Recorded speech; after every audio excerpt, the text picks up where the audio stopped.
what was the key to creating good shots down the stretch late in the game? Really just continue to trust in one another, continue to have the ball pop.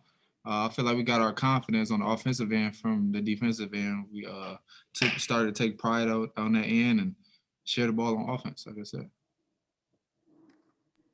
How much was UCF switching up defenses able to kind of keep you guys out of a rhythm? They zone and the 2-2-1 press, and then it looked like they kind of threw you guys off a little bit sometimes. Yeah, they coached and they did a great job of that.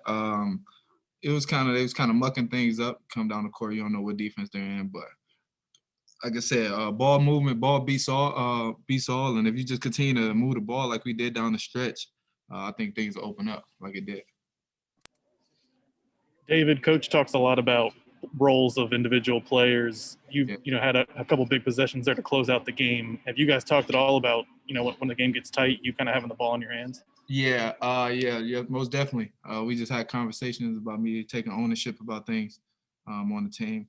And down the stretch, I just kind of wanted to do something to affect the game and allow us to win. And I feel like, I was letting things kind of come to me during the beginning of the game and just kind of had to oppose my will towards the end.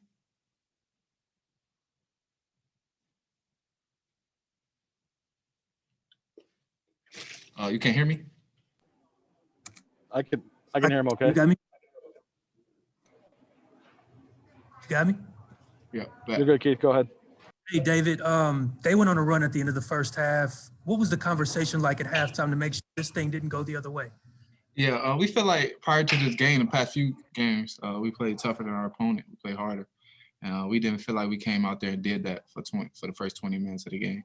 We felt like we settled on offense and was relying on offense too much. And we just kind of wanted to get back to our identity, which is toughness on the defensive end. David, you guys started this year 2-6. Now you're 1-4 straight at 7-7, even 500. You're above 500 in the league. How did you do it? How did this team not just, give up when you're struggling like that in the beginning of the year? Well, I think it's something to do with the name across our jersey. When you playing for Cincinnati, you got to have a swagger. You got to have a pride about you. And we weren't playing Cincinnati basketball. We weren't playing tough. We were playing individual basketball. We had to kind of band together and really realize that what kind of team we're on, what kind of coach we're playing for, and what type of players we wanted to. So we just had to buckle down. And I don't even think it was more so worrying about championships at the moment. It was just worried about fighting for our pride. Was there a moment when that flipped at practice or during the layoff? Was there a moment that kind of stands out there?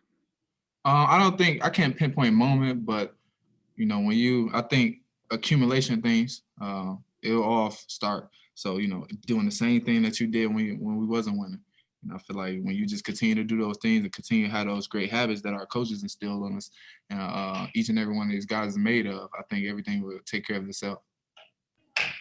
Now, in a couple games in this stretch, you've been the closer. What do you like about being the closer? I like it a lot. Honestly, I just try to do whatever I can to win. And I feel like, at times, we got great players. So at times, you defer to Keith Williams because he's a heck of a player. He's a professional, or will be after this season. You got guys like Zihar, Michael Woods, Chris Vogt that deserve and needs the ball. And I feel like, at times, I just got to give them the ball, but other times, just knowing when it's time to close things. That idea of learning to play together that you talked about, how tough is that, especially when things aren't going well for you to start the year? Yeah, it's tough for sure. Because you look at the season, you're 2-6 at the moment, and you don't see the light at the end of the tunnel. But Coach always saw that light at the end of the tunnel. It's crazy. Like, there was times she was talking, and we were just you could just see guys' head down, like, but he believed in us. And like I said before, when you have coaches like that believe in you, that brings it each and every day, no matter what his record is, all you can do is blow through a brick wall for that guy. Especially in the first half, the half-court offense looked a lot better. What focuses and changes have you guys made in that area? From the first half to the second half? Just half-court offense in general. I think, like I said, sharing the ball. Then we went to some high ball screen actions, made some reads out there. I think Keith Williams was big in that regard. He was not only scoring, he was getting in the paint, creating for others, and he was tremendous. Shuey stepped up, hit big shots. JD was JD. Chris Vogt was the man down there in the paint. You got guys like Saunders and Tari and them guys coming in, Zach and Mason, as being the guys that they are. Obviously a really good win for our team tonight. I thought the game took on several different levels. In the first half, we came out, like we've come out pretty much the last, since we got back from pause, maybe even a little before that, where we had a lot of intensity defensively, sitting down and guard, making things difficult on a really good offensive basketball team with a lot of good pieces. And then it seemed like once we started flowing offensively, we hadn't felt that before. We were passing the ball and we're getting layups, threes, penetrating kicks. It's the way we're supposed to play offensively and the way we will play offensively as we continue to understand. But we fell in love with that. We were almost surprised by it. And then what happened is I think we fell in love with offense and didn't do a good enough job defensively. And we made major lapses defensively in the first half. I did a poor job the last 3 minutes of the first half in terms of the guys who are in the game. One thing I always try to do is I try to get everybody in the first half. So if we need them in the second half, they stay locked in. I thought I forced that a little bit. Then in the second half, it was a game of runs. And, what Keith Williams did tonight from a sharing the ball standpoint, and we showed him film before the game of how they guard. And, I really felt like, really, really made right decisions. We're typically 4 shots, but he really, really made the right decisions tonight. So I was excited about that. And then DeJulius pretty much took over what he needed to do and really put us in position to finish. So it's a lot of really good individual performances from our guys. I think we're at a point right now where we love close games. So we're going to play a lot of them. And, I thought they hit some crazy shots, the halftime shot that they hit, and, the last 3 that they hit to keep it close were really tough, difficult, highly difficult shots. So really proud, had a chance to now go 5-4 in the league and trend in the right direction in a league where you just don't know how many games teams are played. I guess we're 2 games out of. My dad always used to say it's all based on losses. So 2 games out right now, with Houston on Sunday. Go ahead to questions, guys. Coach, you've had to change the way you play a little bit, partly just because of the roster coming back. Do you feel like this team or you have figured out the identity yet? I do believe. I think our identity is our half-court defense. I mean, we're physical. We fly around. We make plays. I mean, we played. I don't know what the points per possession were. We still play quick, but we've kept teams under 70 during the streak and kept them usually around between 60 and 63. So that's not what matters. It matters the points per possession.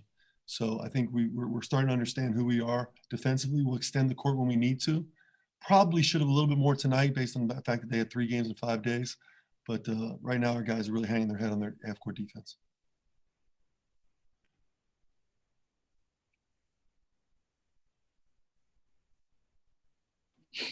David talked about getting guys to play more together. You've talked about that as well. How difficult is that? Especially, you've also talked about the strength being in your depth. How hard is that to get guys to buy in when everyone wants to be in there? Yeah, that's a hard part, Justin. It started with everybody wanting to play based on, as long as things go well for me, I'm going to be fired up about the next day. And if they don't go well for me, well, then I'm gonna be a little immature. And now I think they understand that what happens when you win, everybody eats, right? Everybody has an opportunity. I always share the story of, Coach Donovan's first national championship team, where maybe it was the second one, back-to-back ones. I don't think anybody averaged over 12 or 13 points a game. I think one guy averaged over 30 minutes a game. One guy. So that ability to share and understand that, maybe it's Chris's night one night. Maybe it was Tari's night, one night, which it was his night in the Tulane game. Maybe it's Zach's one night. Different guys are going to step up. So they got to understand we got to utilize that depth that you can be called on at any time. We got to be better at that. I didn't think our bench was ready tonight at the end. I rode that group at the end, the last 6 minutes, because quite honest with you, I didn't think guys were engaged. I thought we got a little into ourselves a little bit during a few timeouts where we got to stay engaged to the team and understand, it could be a different person step up each night, and that's what strength in numbers provide you. That's also what high character kids provide you. And at the end of the day, they're high character, so they get it. And I always tell them, in the moment, you don't have to be happy, but you got to express to your teammates you have joy for their success. You've kept the same starting lineup over these past few games. Does that allow you to kind of be more creative about how you use guys like Adams, Woods, and Harvey and Eason off the bench? I don't know if it's creative. It certainly allows us to give a different look. I think Mike is playing some of his best basketball coming off the bench, seeing the game before he comes in, for us to see the game and understand where matchups are going. No, I think that's really insightful. I think, it does give us an opportunity to put guys in right positions. and it seems to be working right now. Obviously, Mike Saunders still learning to be able to play at this level with the right decision making. I'd like to really get more out of him from using from a more of a defensive standpoint. Hopefully this week will allow us to do that. John, you talked about the strength in numbers. Is it also important to have someone willing to be a closer? And we've seen David do that multiple times this year. Well, Joe, you and I are both huge Reds fans growing up here. And, you got to have a closer, right? I mean, all the great Reds teams, except 74, 75 had a closer, but those guys hit the ball, scored all the runs regardless of whether it was a closer. For this team, it's good to have guys down the stretch close. I thought David did that tonight. But I think it could be maybe one or two guys that could do that on different nights. Hey, John, what part of the game this year do you think has been especially impacted by the start-stop nature of the season? Fluidity of the game, Doc, where at this time of year, you're usually seeing the ball hop around. You're usually seeing skill come out. You're usually seeing, what you would say is aesthetic basketball maybe. You just don't have that opportunity to build that fluidity and that togetherness and that feeling like, okay, you and I are so connected. I know where you're going to be. You know where I'm going to be without even saying anything. I think, the really good teams show that at this point in the season. We showed it for a small bit for the first time all season in the first half. I kind of surprised us how it affected defense a little bit. I think that's the biggest thing. So our preach is just we got to play with an edge. We got to play hard. We can control that. We can't control the fluidity and being in sync. It makes it just too difficult to create that. Would you have a guess as to where your team is this year as opposed to a normal year? How far along are you now compared to where you would be had you not had the COVID situation? Yeah, I think probably with what the schedule says, 14 games in, you just played your first conference game, right? So I think that's probably where our team would be, probably exactly where the schedule says if you went back and played a 31-game schedule. John, the schedule says the next game is Houston in a week. Is there a possibility there could be a game midweek added, kind of like we saw at the end of last week? There's always a possibility. And I think right now we've got, if you can count the teams, right? Memphis, Wichita, East Carolina, South Florida. I think, the schools that we still have to try to make one up with. We knew going in all along that this was going to be the week to do it. That we were focusing on Tuesday, Wednesday, and Thursday this week. Right now, none of those teams are available. So we've been told by the league right now, sit tight, see what happens. I think Mother Nature is going to play a part in it, from what I understand. So as of right now, Joe, I think it's trending in the direction of not playing. But to even predict that is impossible in this environment. John, do you have any thoughts on teams opting out of conference tournaments?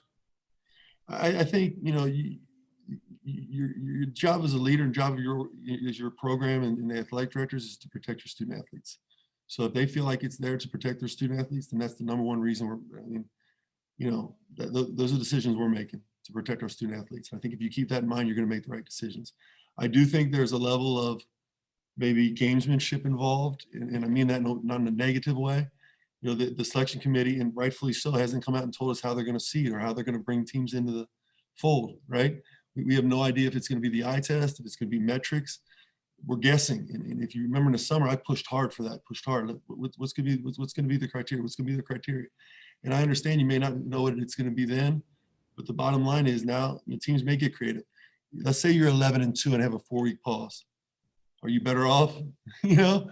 But I think at the end of the day, it comes down to your student athlete. So that's how we make decisions here. We don't base it on the gamesmanship. We base it on the student athlete. And I think we've made the right decisions at this point. John, I asked David DeJulius how this team, when you look back, didn't just give up when you start 2-6 and things just aren't going your way early. And he said, first thing he said was the Cincinnati name on his chest and the pride and that you saw the light at the end of the tunnel.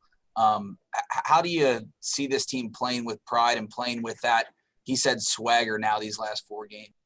Well, they're gaining some confidence, and confidence is only gained through performance. I tell my twins that all the time. I can't inject confidence in you. I can inject your support and love, but your performance will ultimately lead to your confidence. Our guys are now understanding what it takes to be successful, and that's defense. And since they've done that, they've gained some momentum. We're more connected defensively, which makes us more connected offensively, which makes us a harder out. You become a really good basketball team when you're hard out, when you're hard to beat, because you're not going to come in every night and beat people. you need to be a hard out. And right now, I think we're trending at least in that direction. Is that what's happening with Chris? Is he just gaining confidence and keeping that aggression up? Well, I think for Chris, I think he gets a lot of unfair criticism amongst our fans a little bit, because bottom line is he impacts the game a great deal. And what I mean by that is he knows where to be. He's in the right position. I mean, if you're a coach and you're watching the game, you know how much he impacts the game. So do I think he's playing with more confidence, Keith? I do. More important, I think he's playing with way more aggression and way more toughness that leads maybe to the confidence piece.